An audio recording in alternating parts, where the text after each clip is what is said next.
आप सभी लोगों का स्वागत है आपके अपने YouTube channel future online classes में। आज हम इस वीडियो में बिहार डीएलएड एंट्रेंस एग्जाम 2022 के लिए जीव विज्ञान से रिलेटेड एक्सीलेंट पुस्तक पब्लिकेशन के गाइड से जो है आपको सेट नंबर 3 कराने वाला हूं। इससे पहले मैंने सेट 2 तक जो है पूरी तरह से कंप्लीट किया है। अगर आपने वो वीडियो नहीं देखा है तो आप हमारे प्ले लिस्ट में जाकर वीडियो को देख सकते हैं। तो आज हम इस वीडियो में जो है सेट 2 के बाद जितने भी, मैं आपको बता दूं कि इस पेपर में जो है टोटल आपके 400 प्रश्न है बायोलॉजी से रिलेटेड, जो कि क्लास 10 से जो है आपके सिलेबस के अनुसार है। काफ़ी बेटर बुक है, तो ज़रूर आप इस सेट को लगाएंगे और जो भी आप सेट लगाते हैं उससे डेली बेसिस पर लगाएंगे, क्योंकि मोर दिन प्रैक्टिस करेंगे मोर नंबर आएंगे। जितना आप प्रैक्टिस करेंगे उतना आपका बेहतर एग्जाम जाएगा। इसीलिए चलते हैं सेट 3 के ऊपर। तो जैसे कि आप यहाँ देखेंगे पहला प्रश्न को, तो इससे पहले मैंने जो है टोटल 75 प्रश्न करा दिया है 2 सेट में। अब यहाँ तीसरा प्रश्न चालू है। देखिए, मृत जीवी पोषण में भोजन का पाचन कहाँ होता है? तो जो मृत जीवी पोषण होते हैं उनमें जो भोजन का पाचन होता है वह कहाँ होता है? कोशिका के बाहर या कोशिका में या पाचन तंत्र में या इनमें से सभी। तो याद रखिएगा कि जो भी मृत जीवी पोषण होते हैं वह भोजन का जो पाचन होता है वह कोशिका के बाहर होता है। कहाँ होता है? कोशिका के बाहर। तो इसका आंसर क्या हो जाएगा? ऑप्शन आपका ए हो जाएगा। अगला प्रश्न यहाँ पर है, वह प्रक्रिया जिसके द्वारा मनुष्य श्वास ग्रहण करता है तथा छोड़ता है वह होता है, क्या होता है? तो वह प्रक्रिया बताना है जिसके द्वारा जो मनुष्य होता है श्वास को ग्रहण करता है तथा छोड़ता है, वह प्रक्रिया क्या कहलाता है? तो वह प्रक्रिया जो है आपका श्वासोच्छ्वास कहता है। क्या बोलता है उसको? श्वासोच्छ्वास कहते हैं। तो इसका आंसर हो जाएगा ऑप्शन आपका ए। थोड़ा पढ़ने में दिक्कत आ रही है, देखिए श्वासोच्छ्वास इसको बोलते हैं, इस प्रक्रिया को। आगे चलते हैं तो देखिए अगला प्रश्न यहाँ पर आपका है कि स्टोमाटा के किन कोशिका में क्लोरोफिल पाया जाता है? तो जो स्टोमाटा होता है उसके किस कोशिका में जो है क्लोरोफिल पाया जाता है? तो स्टोमाटा के जो है द्वार कोशिका में, किसमें? याद रखिएगा, द्वार कोशिका जो होता है उसमें जो होता है क्लोरोफिल पाया जाता है। तो इसका आंसर क्या हो जाएगा? ऑप्शन आपका ए हो जाएगा। अगले प्रश्न की ओर बढ़ते हैं तो देखिए अगला प्रश्न आपका यहाँ पर है कि आवासवीय श्वसन कोशिका को किस भाग में होता है? देखिए, जो आपका आवासवीय जो श्वसन कोशिका होता है वह किस भाग में होता है? जैसे माइक्रोकोन्डिया में, कोशिका द्रव में, हरित लवण में या कोशिका झिल्ली में। तो काफ़ी महत्वपूर्ण प्रश्न है, आपने पढ़ा होगा तो मालूम होगा कि जो आवासवीय जो श्वसन कोशिका होता है वो आपका माइक्रोकोन्डिया में होता है। तो इसका आंसर क्या हो जाएगा? ऑप्शन आपका ए हो जाएगा। अगला प्रश्न यहाँ पर है कि प्रकाश संश्लेषण के समय निष्कासित ऑक्सीजन आता है, क्या आता है? तो प्रकाश संश्लेषण के समय जो निष्कासित ऑक्सीजन आता है वो पानी से आता है। तो इसका आंसर क्या हो जाएगा? ऑप्शन आपका डी हो जाएगा। अगले प्रश्न को देखते हैं तो देखिए अगला प्रश्न यहाँ पर है कि तंत्रिका तंतु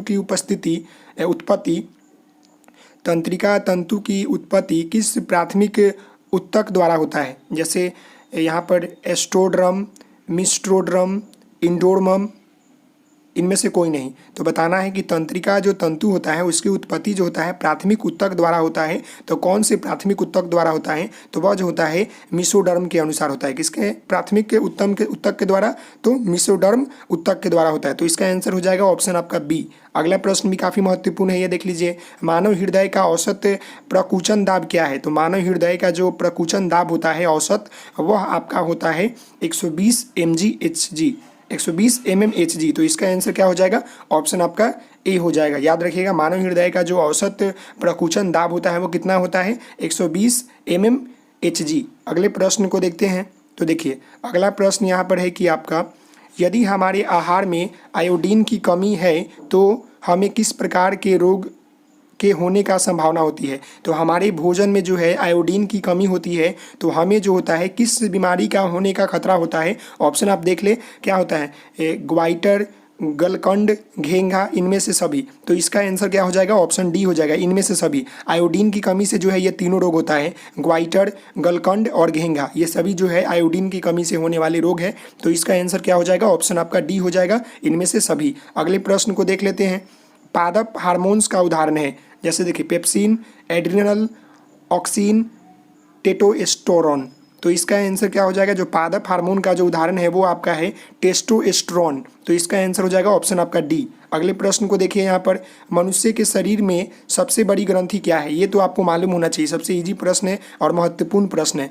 तो जो मनुष्य की जो सबसे बड़ी ग्रंथि होती है शरीर में, वह क्या होती है? लीवर होती है। क्या होती है? लीवर। तो इसका आंसर क्या हो जाएगा? ऑप्शन आपका ए हो जाएगा। नेक्स्ट क्वेश्चन है, ऑक्सीन क्या है? तो याद रखिएगा, ऑक्सीन जो है आपका एक प्रकार का क्या है? वसा है कि हार्मोन्स है कि इंजाइम्स है कि कार्बोहाइड्रेट्स है? तो जो आपका ऑक्सीन है वह एक प्रकार का हार्मोन्स है। तो इसका आंसर क्या हो जाएगा? ऑप्शन आपका ए हो जाएगा। अगला प्रश्न है, दो न्यूरॉन के मध्य खाली स्थान को कहते हैं? तो याद रखिएगा, दो न्यूरॉन के मध्य के जो बीच का खाली स्थान है उसे हम लोग जो है निम्नलिखित में से क्या बोलते हैं? उसे हम लोग सिनेप्स कहते हैं। क्या बोलते हैं? सिनेप्स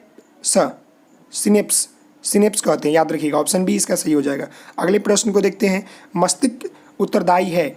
मस्तिष्क जो है, हमारा दिमाग जो है, क्या उत्तरदायी है? सोचने के लिए, हृदय स्वपदन के लिए, शरीर का संतुलन बनाने के लिए, इनमें से सभी? तो इसका आंसर तो आप बता ही देंगे क्या होगा भाई। तो इसका आंसर आपका हो जाएगा ऑप्शन डी, इनमें से सभी। जो हमारा मस्तिष्क है सोचने के लिए भी काम में आता है, हृदय की गति को भी देखता है, फिर शरीर का संतुलन बनाने के लिए भी काम आता है। तो इसका आंसर हो जाएगा ऑप्शन डी, इनमें से सभी। नेक्स्ट आपका है, जिबरेलिन है?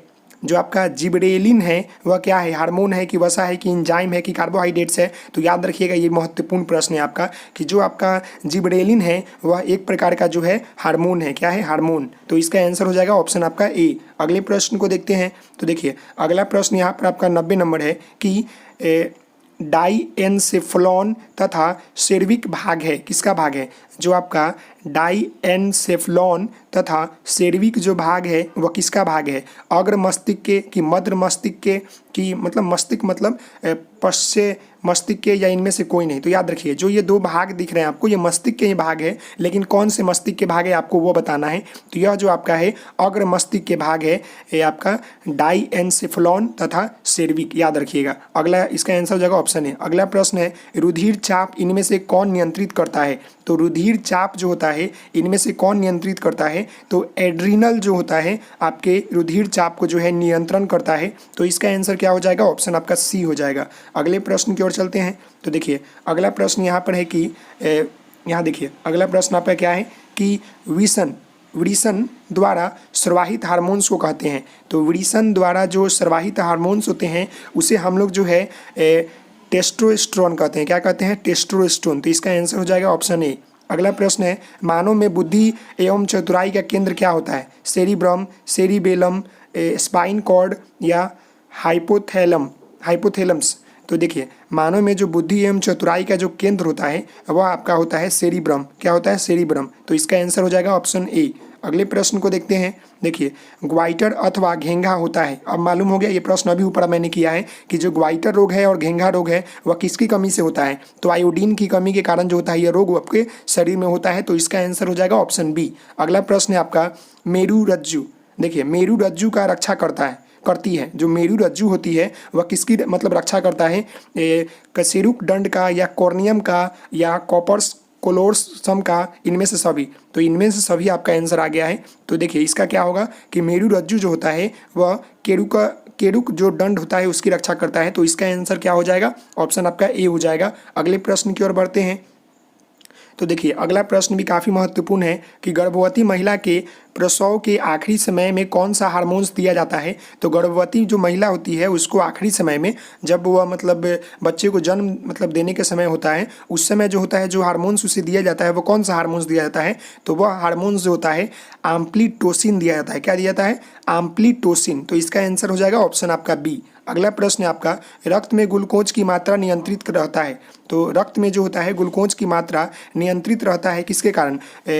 ग्लूकाजन के कारण या इंसुलिन के कारण? ए और बी दोनों, इनमें से कोई नहीं। तो याद रखिएगा कि रक्त में जो ग्लूकोज की मात्रा नियंत्रण रहता है वह आपका होता है ग्लूकाजन के कारण और इंसुलिन के कारण, मतलब कि ऑप्शन ए और बी दोनों। इसका आंसर हो जाएगा ऑप्शन सी। अगले प्रश्न की ओर बढ़ते हैं। तो देखिए, अगला प्रश्न आपको यहाँ पर है कि हार्मोन्स शब्द का नामकरण किसने किया? जो हार्मोन्स है सर्वप्रथम इसका शब्द का जो है नामकरण किसने किया? तो यहाँ पर बताना है कि किसने किया। तो देखिए, जो हार्मोन शब्द है उसका नामकरण जो होता है बेलिस एवं स्टारलिंग ने किया था। कौन किया था? बेलिस एवं स्टारलिंग। तो इसका आंसर हो जाएगा ऑप्शन आपका ए। नेक्स्ट आपका प्रश्न है, मनुष्य में सोचने वाली ऊतक क्या है? तो मनुष्य में जो सोचने वाली ऊतक है वो आपकी क्या है? देखिए, पेशी ऊतक या एपिथेलियम ऊतक या संयोजी ऊतक या तंत्रिका ऊतक। तो इसका आंसर हो जाएगा ऑप्शन आपका डी। तंत्रिका ऊतक जो है मानव मतलब मनुष्य में सोचने वाली ऊतक है। क्या है? मनुष्य में सोचने वाली ऊतक है। मैं आपको बता दूं कि यह सभी प्रश्न जो है आपके क्लास 10th लेवल के जो है पुस्तक से है। अगर आपने एनसीईआरटी या बिहार बोर्ड का पुस्तक पढ़ा होगा तो बारीकी से आपको सारे क्वेश्चन समझ में आ रहे होंगे। अगला जो आपका 100 नंबर प्रश्न है कि पिट्यूटरी ग्रंथि नियंत्रित होता है, किससे होता है भाई? ये भी प्रश्न महत्वपूर्ण है। तो जो आपका पिट्यूटरी ग्रंथि होता है या नियंत्रित जो होता है हाइपोथैलम्स के द्वारा होता है। किसके द्वारा होता है? हाइपोथैलम्स के द्वारा। तो इसका आंसर क्या हो जाएगा? ऑप्शन आपका सी हो जाएगा। अगला प्रश्न है, एस्ट्रोजन स्रवाहित होता है। तो एस्ट्रोजन जो होता है वो किसके मतलब कहाँ स्रवाहित होता है? वृषक द्वारा कि अंडाशय द्वारा कि लैंगर हैंगस द्वारा कि थायराइड द्वारा? तो याद रखिएगा, जो आपका एस्ट्रोजन स्रवाहित होता है वो होता है अंडाशय द्वारा होता है। किसके द्वारा होता है? अंडाशय द्वारा। तो इसका आंसर हो जाएगा आपका ऑप्शन बी हो जाएगा। नेक्स्ट आपका प्रश्न है कि मनुष्य की सूंघने की क्षमता को नियंत्रित करता है। तो मनुष्य की सूंघने की जो क्षमता होती है उसको कौन नियंत्रित करता है? ऑप्शन देखिए, सेरिब्रम या प्राण इंद्रिय पाली या डाईएसिफिलॉन या ऑप्टिकल। तो देखिए, जो मनुष्य की सूंघने की क्षमता होती है उसे जो है प्राण इंद्रिय पाली जो है नियंत्रित करता है। तो इसका आंसर क्या हो जाएगा? ऑप्शन आपका बी हो जाएगा। नेक्स्ट प्रश्न है, शरीर का तापक्रम कहाँ नियंत्रित होता है? तो शरीर का जो मतलब तापक्रम होता है वह आपका जो है हाइपोथैलम में होता है नियंत्रित। तो इसके याद रखिएगा, कहाँ होता है? हाइपोथैलम में होता है। नेक्स्ट प्रश्न को देखते हैं, टेस्टोस्टेरोन स्रवाहित होता है। जो आपका टेस्टोस्टेरोन है यह कहाँ स्रवाहित होता है? तो टेस्टोस्टेरोन जो होता है यह देखिए विषक में या वृकक से या अंडाशय से या थायराइड ग्रंथि से। तो जो आपका टेस्टोस्टेरोन स्रवाहित होता है वह वृषण के द्वारा होता है। तो इसका आंसर क्या होगा? ऑप्शन आपका ए होगा। अगला प्रश्न है, मानव शरीर में सबसे लंबी कोशिका कौन है? तो मानव शरीर में सबसे लंबी कोशिका जो है वह आपका है रक्त कोशिका, तंत्रिका कोशिका और मांसपेशियां, ये तीनों है। तो इसका आंसर हो जाएगा ऑप्शन सी। याद रखिएगा, मानव शरीर में सबसे लंबी कोशिका जो आपका है रक्त कोशिका भी है, तंत्रिका कोशिका भी है और मांसपेशियां भी है। तो इसका आंसर हो जाएगा ऑप्शन सी, मतलब ऑप्शन डी हो जाएगा इनमें से सभी। अगले प्रश्न को देखिए, तो अगला प्रश्न यहाँ पर है, निम्नलिखित में से कौन एक परिवर्तित क्रिया का उदाहरण है? परिवर्तित क्रिया का उदाहरण बताना है कि किसमें परिवर्तित मतलब हो रहा है। जैसे मिठाई देखकर मुंह में पानी आना, छींक का आना, आंखों के पलकों का झपकना, इनमें से सभी। तो इसका आंसर क्या हो जाएगा? तो इसका हो जाएगा इनमें से सभी। सभी क्या है? एक जो है परिवर्तित क्रिया का उदाहरण है। कुछ ना कुछ परिवर्तित हो रहा है ना। मिठाई देखे मुंह में पानी आ गया तो परिवर्तन हुआ। छींक आना, ये भी आँख को मतलब पलक झपकना, ये सभी जो है आपके परिवर्तित क्रिया का उदाहरण है। नेक्स्ट आपका है, निम्नलिखित में से किस हार्मोन्स का सर्वप्रथम अध्ययन किया गया था? तो निम्नलिखित में से जो है सर्वप्रथम जिस हार्मोन्स का अध्ययन किया गया था, हार्मोन्स का सर्वप्रथम जिसका अध्ययन किया था वह था आपका सिक्रेटिन। कौन था? सिक्रेटिन। तो इसका आंसर क्या हो जाएगा? ऑप्शन आपका सी हो जाएगा। अगले प्रश्न को देख लेते हैं। तो देखिए, अगला प्रश्न आपको दिख रहा होगा यहाँ पर, और ये हमारा लास्ट प्रश्न है इस सेट का। निम्नलिखित में से कौन मैग्नीज नहीं है?